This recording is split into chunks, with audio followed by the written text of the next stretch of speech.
You, Thorne? New meat for D Company?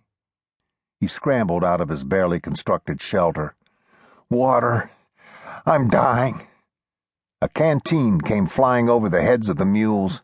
Ned misjudged it, let it fall, and had to scramble on hands and knees in the burning dirt. No, probably you ain't. When you still know how awful you feel, you ain't even close to dead yet. You go slow on that water. I don't need to be driving you back, and you got the squirts all the time. My life ain't that much joy as it is. Ned forced himself to pull the canteen from his lips. He hoisted it and poured some of the rest over the top of his head. Private Ned Thorne, he said, saluting in a perfunctory manner. D Company can't buoy. Brickner, D Company, all right, but not buoy. We're at Ramsey now, and don't salute. I know, officer. I'm a corporal and a human being, same as you. Brickner was a big man, round in the face. His hat was a battered straw that seemed to come nearly to his eyes, which were only slits against the sun. His mouth was set in an ironic half-smile in the middle of a black beard going heavily to gray. What? Where? Where's Ramsey? Nowhere, or next door to it. Where's the nails? Nails? They supposed to be sending nails with you. You were going to pick them up in Camp Lowell, didn't you do that? I didn't go to Camp Lowell. You come through Tucson, didn't you? I did, but I didn't go to Camp Lowell. I stayed in a hotel. Hotel? You stayed in a damned hotel? Hotels for rich bastards, fine ladies, whores, and thieves. Which of those is you? I wanted a bed. And we're wanting nails, which you didn't get. What the hell good are you? And what's all that over there? He nodded toward the crates. Weather instruments. Weather what? Weather. Rain, snow, wind, weather. Brickner looked around at the depth of blue in the sky. Weather. God damn. Ain't none here.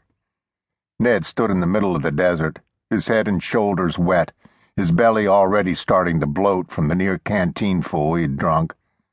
He had no idea what use he might be. I haven't slept in a real bed in almost 2 months. I ain't slept in a bed in years.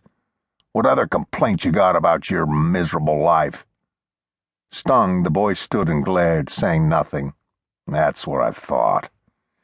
Get in the wagon here, Mary Bell, and don't talk to me. It makes me sick to look at you.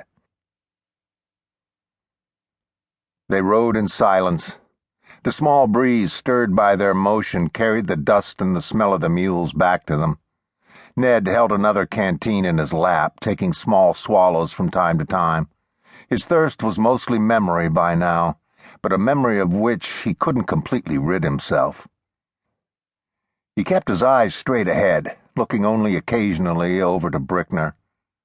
The heavy-set man's face was shining in the afternoon light from the sweat that came down in enough quantity to combine with the dust to form a light sheen of mud which streaked into his beard. The rest of his skin was dotted with rough patches, burned and peeling.